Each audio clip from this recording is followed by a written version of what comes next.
The theme of my sermon today is never say never. Can you say that with me? Yeah, this is going to be one of those times where I try to get you to say it too. I don't, you're good. You feed it back to me. Let's say that together. Never say never. One more time. Never say never.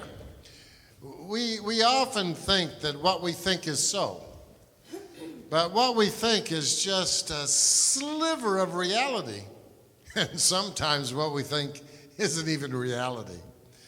I mean, think of the times we've spent time and money and anxiety worrying about something that never even happened. I mean, that's pretty common.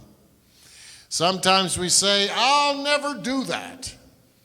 I'll never do that with my kids. And then we hear ourselves repeating what our parents said.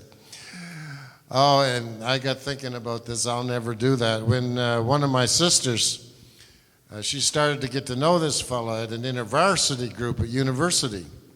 And he was presenting one night, and she came home, and she'd bring his name up to Mom and say, I really don't like him. He's so cocky, and he just thinks he knows everything. I'll never go out with him. And Mom wisely said, never say never. And she married him. So there you go. Life's funny. But I got thinking, our lives depend on never not being true. I'll never figure it out. I'll never matter. Not true. I'll never find peace. I'll never have a place to live. Racism will never end. We'll never end poverty and homelessness in Canada. We'll never have a healthy earth again. We'll never be able to live together like we used to before COVID-19. This is why I say our lives depend on never not being true. Which is why we invest our lives in this thing we call worship. To remind ourselves that when it comes to our deepest and the best dreams we have, we must never say never. Say that with me. Never say never. That's what history teaches us. I grew up in those years when kids were worried about nuclear war. I was about 7 when the face-off between the United States and Russia, the missile crisis, took place.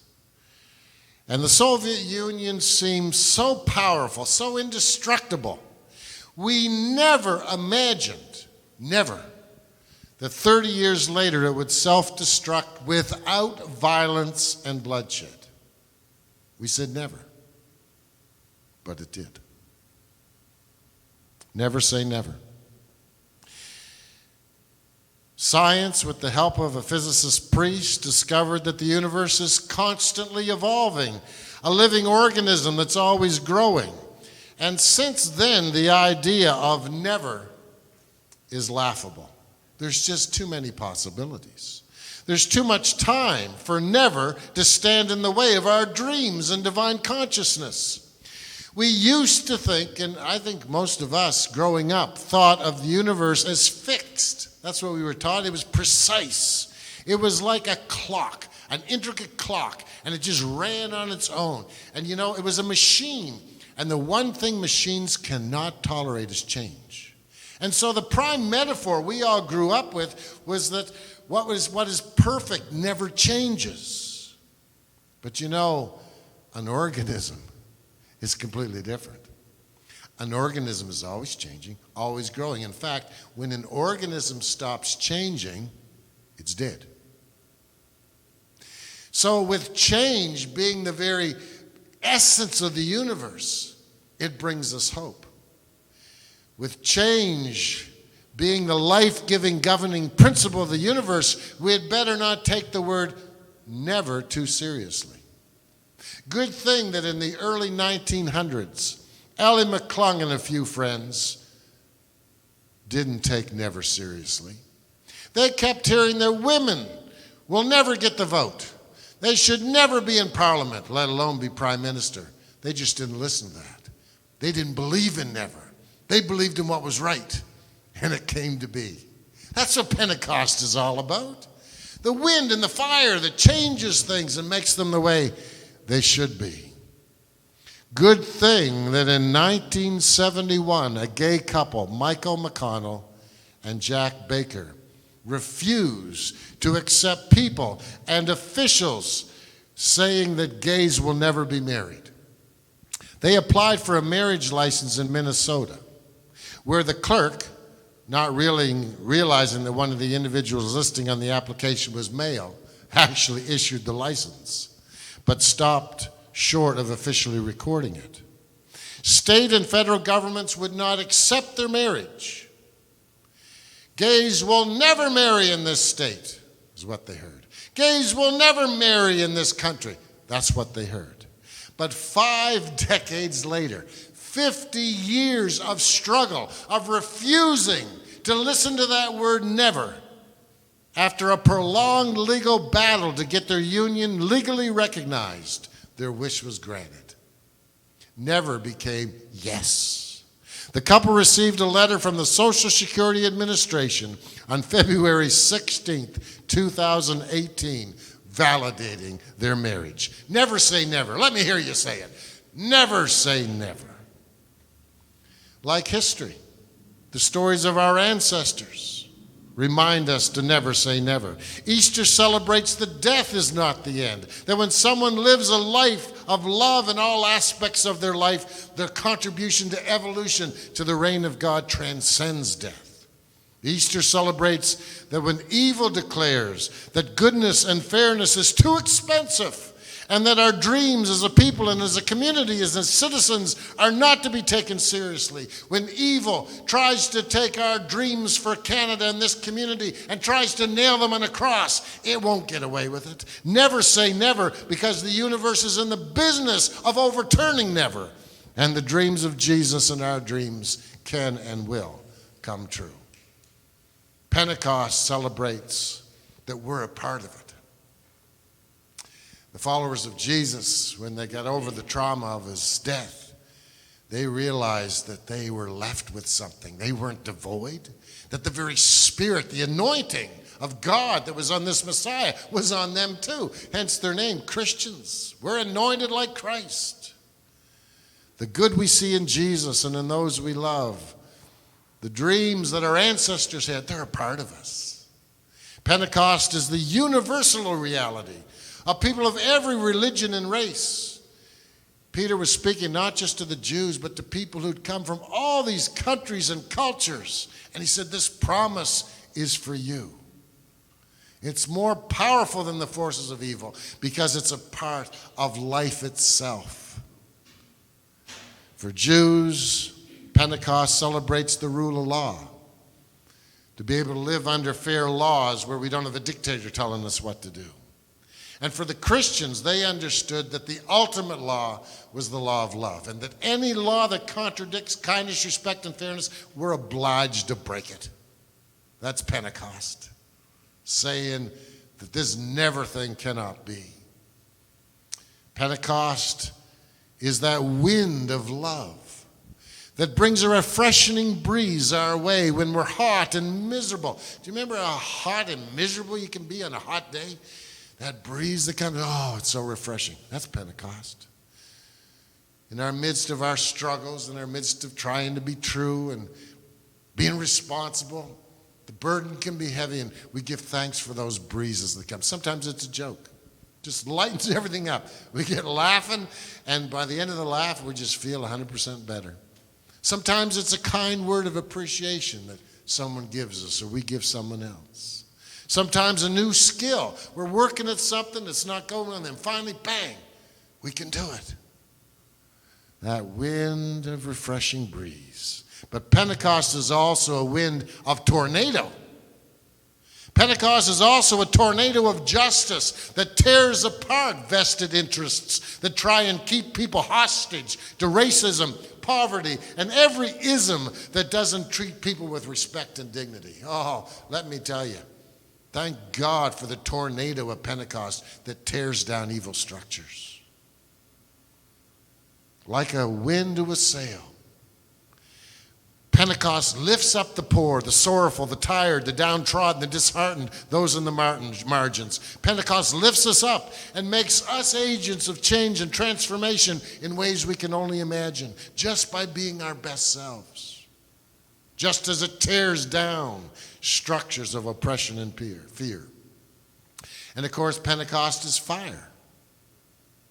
The warmth of walking into a home when you've been out in the winter and you're chilled to the bone. Man, when that warm air hits you, oh, that's Pentecost. Or having a comfort of a cup of tea or a hot cocoa. The cozy contentment of being wrapped in a warm blanket. That's Pentecost fire. Pentecost renews our spirits, reassures us that doing the loving thing is the right thing, redeems us from our mistakes, gives us courage to try again, and resilience to face the cold, harsh realities of life. But Pentecost is also a forest fire, a nuclear sun, a force that melts what seems to be impenetrable, a fire that consumes evil in all its forms. Don't ever mistake goodness for naivete or love for weakness, because wind and fire clear everything that stands in the way of kindness, respect, and fairness. It'll take longer than we want, and we won't be able to figure out how, but baby, it's coming. Look how far we've come already. Never say never. Let's say that again. Never say never. There's fire and wind at work in Minneapolis and throughout the world as people stand up against racism, stand for equality, and people standing up for what is right are the fuel of Pentecost, the fuel of wind and fire. There's a fire and a wind at work in you and me. You shared some of that fire and wind with me this week as I asked you to share your Pentecost desires with me. Over 30 of you wrote to me, and I was moved to tears by what the Spirit was working at in you and saying to me through you. I'm going to mention many of the things you wrote. I'm not naming everybody, because if I wasn't sure you wanted to be named, I didn't name you. I just named those I thought it'd be all right with it. Heather writes, my boyfriend Fred has taught himself Twitter and how to create YouTube channel. It's a whole new language for us old stuffs, but we're learning. Look at that. Hey, you can teach an old dog new tricks. Bonnie writes about the planet healing. Oh, so many of you are thinking about the healing of the planet. We see some changes in the waterways, and they are cleaner now. Apparently, the air in places like China are cleaner without all the cars traveling about. So I see the environment improving as a good change in the future. And Nancy writes, when I do my daily outings in Kiwanis Park, I notice how much cleaner the creek is getting and how green and lush the gardens and grounds are looking. I also enjoy seeing people from Trinity in the neighborhood out walking or biking. Kim Morrison, the Tots, Terry Payne teaching Ava to ride her bike. And the rocks that are painted and distributed or the sidewalk chalk drawings make me happy. Diane Laval mentions less traffic, air is cleaner, animals are moving more freely. Her dream is that society live in balance with nature. Our growing knowledge in individual and community and the essence of our human needs living in balance. People are saying families are more connected.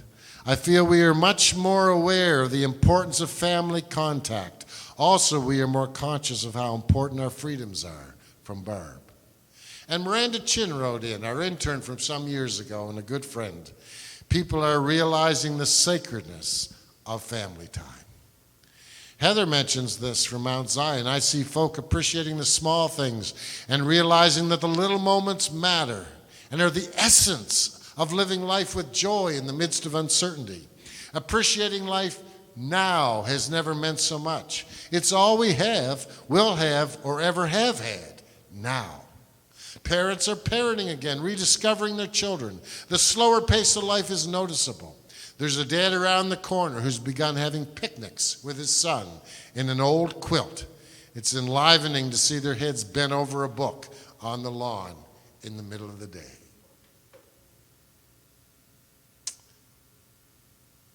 Pauline writes, I hope that we see more people spending time together exploring the outdoors. While walking in Wobbler Woods and Meadow Lily Woods in the past couple of weeks, I've noticed more families and parents and children exploring the woods. This is a good thing. I hope they are inspired to continue this. Mother Nature provides free outdoor activity all year round. And Mother Nature gets us in touch with the divine that we're all a part of. Kim Morrison is noticing how families and communities are coming together. She adds this, our huge positive change that I see is that greed and corruption are no longer able to hide. People now see the agendas of huge corporations, supposed philanthropists, and governments. There is an outpouring of empathy and understanding for those frontliners from every sector who are keeping our society running. Old friends are reconnecting, Beverly notices.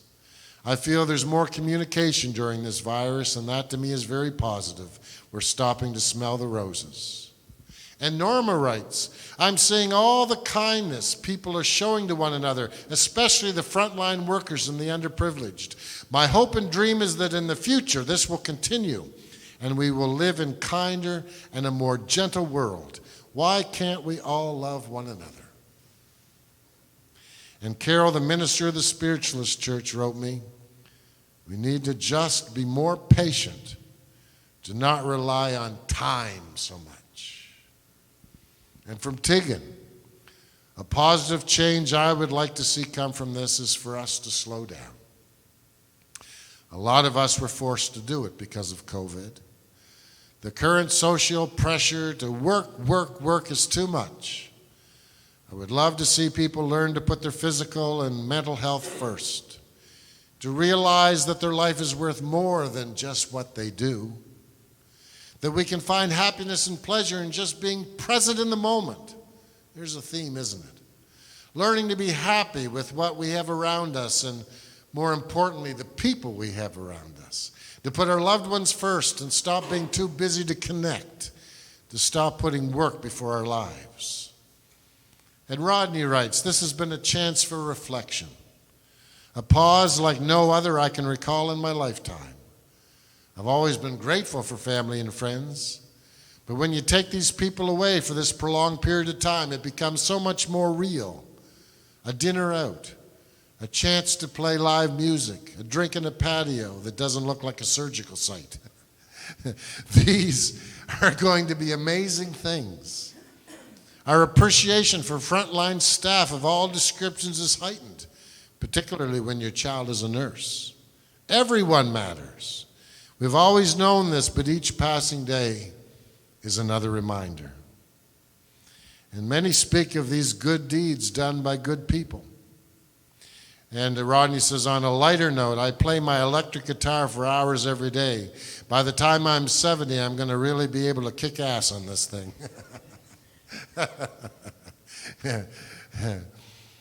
Kate writes, one of the gifts of this pandemic has been a time to pull away from our collective addiction to acquiring stuff. I think the capitalist machine tells us we can fix our broken places through consumerism. In reality, it keeps us in chains, houses filled with unnecessary items and drained bank accounts. A quick trip to buy something now is not a quick trip. It's multiple lineups. So many people are seeing that they just don't need it. I hope we'll get creative with what we have and share more. Kathy and Dale write, we see that this can enable us to treat each day as a gift, to love deeper and live our lives intentionally in the service of others. People write of people checking in on people, elevated random acts of kindness, wine ninjas and card ninjas dropping things off at people's doors. We've noticed people being friendlier when we're out for a walk. Sometimes people are thinking about those who are taking their anxiety and fear out on frontline workers. It got James O'Dreary thinking about his great-grandfather, a native elder-in-chief, who taught that any person you meet may be the peacemaker, the Jesus, and should be treated as such. He's thankful that he and Diatana were able to help a neighbor who was robbed. James writes, "What I need to see come out of this is more hugs, more love, less wanting, more giving." Someone shared this, very powerful. COVID has forced me to be alone with myself in a way I haven't been for a very long time. I've revisited my childhood trauma. These moments of awakened pain have established a door to vulnerability that I closed tightly for many years. I'm experiencing emotional life in a way I never have, and I'm embracing it. There is such a difference in the weight and tension I held when comparing good emotion to repressed, painful emotions. It's so refreshing to have the emotional awareness to make that choice now. Liberating, really. Being more in tune to my authentic self has allowed me to have healthier, more productive relationships with my family and friends. A Pentecost miracle. Another person wrote, on my own personal journey, I'm learning to allow myself to feel and enjoy being cared for. I'm always the caregiver, and it's harder for me to accept care. I think I've been attending Trinity for just over a year now. I know some of the people by name and face. When the pandemic happened, I had 3 or 4 people from Trinity who really don't know me that well checking in on me and the kids, asking if we need anything, asking how I'm coping. And I let them. And I enjoyed the care they showed me. Just because I'm a human and I'm a part of this community, people cared enough to check in on me and show up for us. That is some sun on the seed of healing I planted for myself this year. Rob McGuire writes, I'm more grateful for what I have, more healthy as I'm spending more time exercising. I'm more grateful for my friends and relatives. I'm grateful for technology that allows me to stay in touch. I'm grateful for my courage to try new things. I'm grateful for my company that it hasn't let anyone go during this time. I'm grateful for saying hi to a stranger whom I may have ignored when they walked home. Kitty writes, I'm praying for positive change for seniors. The awareness of their living conditions brought to light in the care homes. Kathy Lundini says, I want to see changes to long-term care facilities. And Betty Ball makes a great point. In my opinion, nursing homes need to be an extension of the hospital system rather than making money for private companies and their shareholders. And Mary Ann wrote this, it's made people realize that the essential ones are the helpers and the underpaid people in our society. Dick and Kathy pray for living accommodations for street people, to create accommodation and support for the mentally challenged, to raise the salaries of PSWs and healthcare workers to respectable levels, more opportunities to work from home, and greater on-hand personal protection equipment ready for the next pandemic. Victoria wants affordable housing and an end to homelessness, and John Lapierre believes that we can end hunger. He's thankful for businesses and people who are donating many meals during this time. Isabel writes of a better healthcare system. She says, last week Lawrence had an emergency and we went to the emergency at Victoria. What a different experience it was. There were no lineups. The nurse asked the questions about his health and he got looked after. COVID-19 has cleaned up the unit, and that's a good thing. Lawrence got excellent care and was home by 8:30 that day. Jim, the chair of Mount Zion, says, a healthy long-term care system where employees are able to work full-time at one facility and not have to do part-time jobs over 3 facilities, and when they're paid properly. He believes that from this, we'll have leaders who have not shown themselves worthy of their position voted out. Hear, hear. And he said, because of this, I believe Mount Zion will be able to produce its own live stream and full YouTube service to maintain the connection to our membership, as more people are watching now than can actually come out to service. And that's going to happen too. So these Pentecost reflections are evidence of the Spirit at work in us, friends. They're evidence of our shared divinity. They reflect the fire and wind of Pentecost rising in us like the leaven rising in a loaf of bread. This inner wisdom calls us to hope, to faith, to acts of love that are rooted in the good news that when it comes to all God wants for humanity and what we want for humanity, never say